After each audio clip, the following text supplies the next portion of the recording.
Hi everybody, it's Sabrina. Welcome back to my channel, or welcome if you are new here. Today I'm going to be talking about my 5 favorite books of 2024. It is now January 1st, 2025 when I'm recording this video, and I thought it would be a good opportunity to go ahead and review my five-star reads from 2024, if you will. So my top 5 favorite books that I have read the past year. I'm going to go in order of my least favorite of the 5 up into my very favorite. And before I get started with that, I do have one just honorable mention, and that is Harry Potter, I Filozofski Kamen. So Harry Potter and the Philosopher's Stone. I read this book in Ukrainian. It was my first time ever really reading a official novel in a foreign language. The reason it's an honorable mention is because I wasn't really necessarily reading it for entertainment purposes. I was more so reading it for language learning. I am learning Ukrainian, obviously. Harry Potter has always just been one of my favorite book series of all time. I have a lot of nostalgia regarding Harry Potter. I grew up with it. I used to read the books all the time growing up.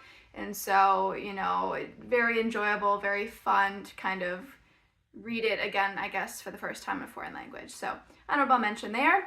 Did give it 5 stars again, just for the nostalgia factor, growing up with these books and loving these books growing up. So my first official book on the list, I gave this book, wasn't actually quite a 5 stars. I gave it 4.5 stars, but I'm going off of my Goodreads 5 stars because Goodreads doesn't have a point option. It's just full stars. So technically I would consider this book about a 4.5 stars, but I did give it a 5 stars on Goodreads. And that book was Love Theoretically by Ali Hazelwood. So I really enjoyed this book. It follows our main character who is basically, she's a physicist and she works in science, and she is trying to kind of build a name for herself in her career. She is doing kind of some fake dating on the side. She's pretending to be people's girlfriends to make extra money. She's kind of struggling to get by. She doesn't have health insurance. She has type 1 diabetes, which can be very expensive. And so she's trying to do this fake dating on the side to kind of bring in an extra little bit of money. She's kind of in the beginnings of her career, and she isn't really making a lot of money yet. And she kind of has this career rival. So it's really a enemies to lovers type of romance kind of within the STEM field. So I really liked it. I thought it was really cute. I liked the gradual, kind of slow burn romance that, they go from really despising each other to kind of gradually forming that close bond and relationship. And so I really enjoyed this book. Like I said, 4.5 stars. So after that, I gave this book a 5 stars. That book was 1984 by George Orwell. And so I really enjoyed this book. I decided to read it, kind of due to the political themes that are in this book, kind of big brother and overpowerful or an all-powerful government, kind of what that would look like in society. And so I really enjoyed this book. But it wasn't what I was expecting at the same time. The ending had a little bit of some twists that I wasn't fully expecting. But I just really like, this book was written in the 1940s. I still like the relevance of this book, the political implications of this book, the kind of subtleties that you kind of have to pick up throughout the book. It's one of those books that makes you think, and I really liked that. So 5 stars, highly recommend. This was a very enjoyable read for me. Found it very interesting. A Court of Mist and Fury. So this book is the second book in the ACOTAR series, or the Court of Thorns and Roses series. And I really enjoyed this book. I liked this book more than I liked the first book in the series. I did read ACOTAR and I enjoyed it, but it wasn't as good as this book in my opinion. I really enjoyed this book though. Enemies to lovers romance. Talks about, there's the fantasy aspect, the fairies, and there's this war that's going on while they're building up this romance. So very interesting read for me. I gave this book 5 stars.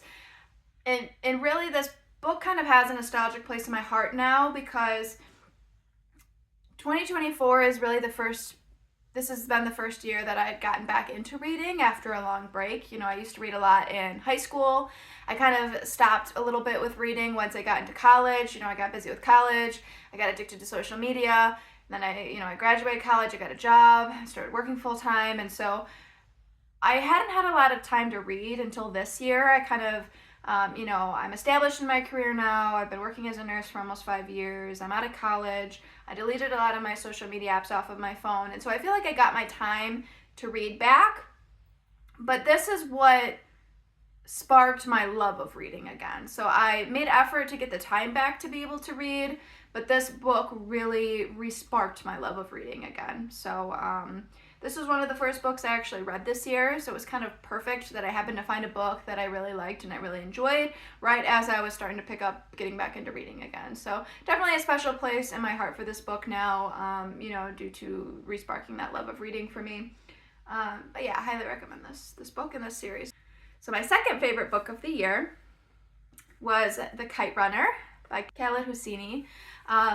I read this book back in high school. I remember enjoying it. So I did read it again this year after reading another book by the same author this year. And it's just such a thoughtful, heart-wrenching book. It's really a story about redemption. It takes place in Afghanistan. And there's kind of different classes. There's this boy who's kind of more of the upper class. He has this close friend who is kind of like his family's servant, who is kind of in the lower class, and he's kind of embarrassed to kind of admit that this boy is his friend, even though it's his best friend. They grow up together. They're kind of like brothers. Something bad happens to his friend. He doesn't really tell anybody. He's not there for his friend. War breaks out in Afghanistan. He leaves Afghanistan. And it's kind of a story about finding redemption for those events that had happened in their childhood regarding this friend. So it is a very, tear-jerking book, very heartfelt, really makes you feel for, the people of Afghanistan. And just a super enjoyable read. Historical fiction, obviously, but yeah, I really, really enjoyed this. That brings us to my absolute favorite book of the year, which is actually a book by that same author, Khaled Hosseini, and that book was A Thousand Splendid Suns. So I went back and forth for a little while when I first originally read these two books on which one I liked more, but I think the more time that I've had to kind of soak in the two stories, this one has stayed with me more. It has made more of an impact on me. It has, changed me more, and I think about it more, and it's definitely stuck with me more. So I definitely think this is a little bit better of the two reads. But yeah, this was my absolute favorite book of the year. I absolutely loved this book. It is a very sad book. So do not go into this book if you are not willing to shed some tears. Maybe don't read it in a public setting. Maybe you want to read it in private. But it follows two women who live in Afghanistan. And, it kind of talks about both of their lives separately. And then later on in the book, their lives kind of become conjoined. And, there's some events that occur that, kind of shows the brutality and kind of the suffering of women in Afghanistan under, the Taliban. So historical fiction, really eye-opening, as far as kind of getting perspective on events and kind of what other people are going through, especially women in countries like this, in Afghanistan, where they don't have their rights. I'm not going to go more in depth on what it's about, just because I don't want to give any spoilers. I think that if I had knew what was going to happen going into this book, I knew the general idea what it was about, basically what I just told you, but I didn't have any spoilers. I think if I had gone into this with spoilers, one, I don't know if I would have read it, and two, I don't think it would have been as impactful to me. There's really a plot twist that, really is gut-wrenching and really makes this book kind of stick out and really made this book a memorable read for me. So, absolute favorite book of 2024, highly recommend. Those were my top 5 reads of 2024. I am very excited to see what 2025 brings me. I am starting with reading the Throne of Glass series. I did start with two of the books. I read Throne of Glass and Crown of Midnight in 2024, and I am currently reading The Assassin's Blade. So to start my reading journey off with 2025, I am reading the Throne of Glass series by Sarah J. Maas. Same author who wrote one of my other top favorite books of 2024.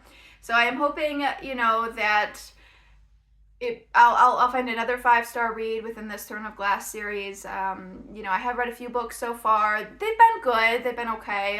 Nothing that has grabbed my attention quite as much as A Court of Mist and Fury quite yet, but I have heard that the series gets better as it goes along. So that's kind of how I'm starting off my 2025, so we will see how that goes.